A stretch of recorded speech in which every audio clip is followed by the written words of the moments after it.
right, 20 minutes after 8 o'clock. Thank you for tuning in. You know, the one thing about doing the news is that when you have a bad story, it's like, oh my gosh, do I have to report this? One of these days, it's going to be this good story. The story is going to be cancer has been cured. Can you imagine that day, right? Yeah. And when that day happens, I sure hope we have a list of credits. It's going to be 100 miles long. It's going to be longer than the credits at the end of Gone with the Wind or some whatever big movie, or Titanic or something, because so many people have contributed to conquering cancer and contributing to helping people live with cancer as well. Mark Reisenauer and Diane Jooris are two of those people. Mark is a cancer caregiver and a senior vice president of oncology for Astellas, and Diane Jooris is a clinical psychologist and attorney and the co-founder of On Comfort, a health tech company that uses virtual reality systems to help cancer patients by providing anxiety and pain self-management tools. She is the 2016 C3 Prize winner, and that's what they're talking about today. The Astellas Oncology C3 Prize. It's an annual award given to people who have ideas and potential solutions to help people with cancer. It's a long intro, but I wanted to make sure I got all that in. Mark Reisenauer and Diane Jooris, good morning to both of you. They are not there. Oh, they just disappeared. They were there. They were all set. They'll be back. Can you imagine? One day there's going to be a phone that actually stays connected. Yeah, there they are. They're coming back. One day there's going to be a phone that actually works. I know. Diane Jooris and Mark Reisenauer, I presume? It will be. I'm going to push you guys through, okay? Okay, thank you. Thank you so much. No problem. Thank you. You're welcome. I had Mark and Diane, good morning. Are you there? Good morning. Good morning. Yes, we are. Good morning. I just gave you this fabulous intro, but you didn't hear it, I don't think. We'll send the recording. Where are you? Where are you calling from? I'm in Chicago. Uh-huh. Diane, where are you? I'm in Brussels, Belgium. You're in Belgium? Wow. Wow. Yes. Well, thank you both for being on the air with us today. I was saying in the intro that one day we'll be announcing that there's a cure for cancer, and in the meantime, we have people like yourselves who are coming up with great ideas for people so they can better live with cancer. And you have an award that you give away, and Diane, not to give away, that you award. Mm-hmm. And Diane, you received the award, right? Yes. Okay. I received it last year. Oh, last year. Okay. So let me ask Mark first to tell me about this. You're the senior vice president of oncology for Astellas. What is Astellas? Astellas is a pharmaceutical company. We're a global pharmaceutical company. Our U.S. headquarters is Chicago, and we have an oncology business. And one of the things that we've been doing, we actually feel it's an obligation, is we think we need to do more to help cancer patients than just provide drug therapy.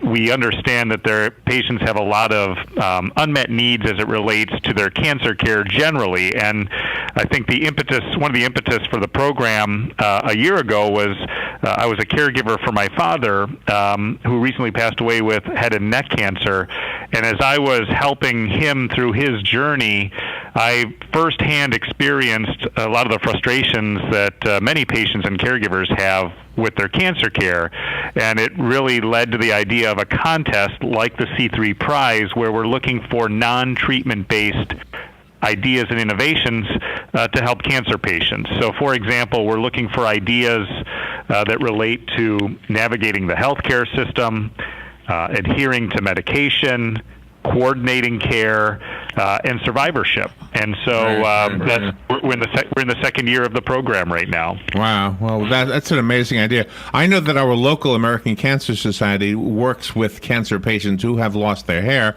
ladies specifically, and they provide them with wigs. That's kind of a simple, example of what you're talking about. Exactly. Yeah. That's a very simple and practical example of the help and assistance a lot of patients need. So, Diane, it says here you're a psychologist. Did you come up with something along the psychological way of helping people deal with cancer? Yes, and actually, medical literature in the last decades has shown extensively that if you impact have a positive impact on the psychology or the psychosocial impact on the patient. You take care of what they are, how they feel about of their mind. You can really impact also their recovery and their outcomes. So what we do is really provide support, psychological support, to help patients learning how to deal with pain and anxiety. And we use virtual reality to train them, actually. Oh, really? Wow. So we take care of the non-medical approach to cancer care. And I'm confused to see. I just want to make sure I understand you. Does the virtual reality just help them deal with it better, or does it sometimes actually help them conquer cancer?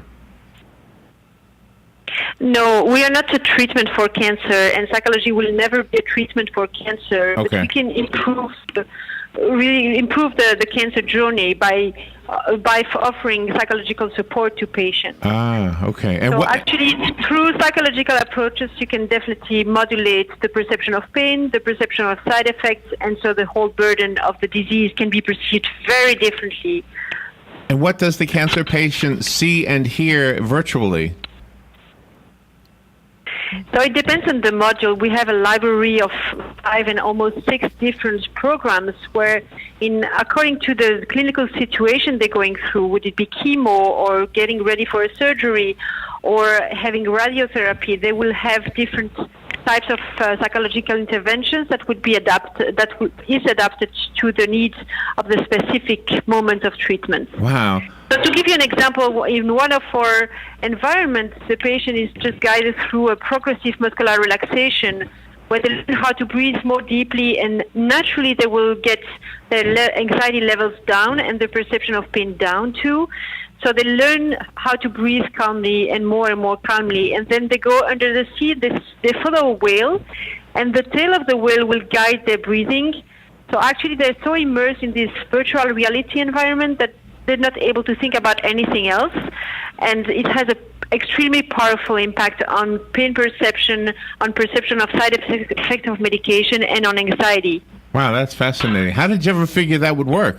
I mean, gosh, I would have never thought that a whale tail would help people calm down. What a clever idea. Yes, we work with worldwide specialists in psychology, in clinical hypnosis, which is one of the main interventions I use.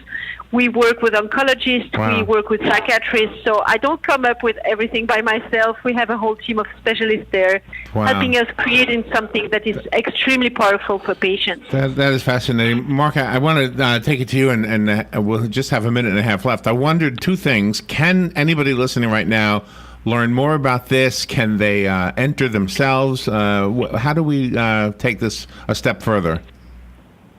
Yeah, anybody can enter. Doesn't matter if you're a patient, caregiver, physician, entrepreneur, anybody is welcome. And the way to do it, and also the way to find out more information about the contest, you can go to c3prize.com. It's the letter C, the number 3, prize.com. And just for the listeners to know, we're going to have 5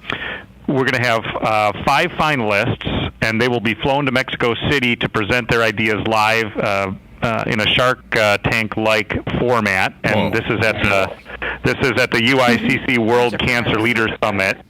And the 4 runners-up get a $12,500 unrestricted grant and a 1-year membership to Matter, which is a healthcare incubator. And the grand prize winner gets a $50,000 grant, a membership to Matter, and a business consultation with Robert Herjavec from ABC's hit show, The Shark Tank. My Wow. gosh, wow. Nice. This is an awesome incentive. Diane, Jooris, congratulations on not only winning, but on giving the world this great tool. And Mark Reisenauer, thank you for your work as well. For the listeners, it's the address is c3prize.com. Thank you, Mark and Diane. Thank you for having us. Thank you very much, Larry. We'll be right back. Management agency warning residents to stay away. Fox's Griff Jenkins director Fred Randall explaining. We don't want nobody out there. Yeah, fuel.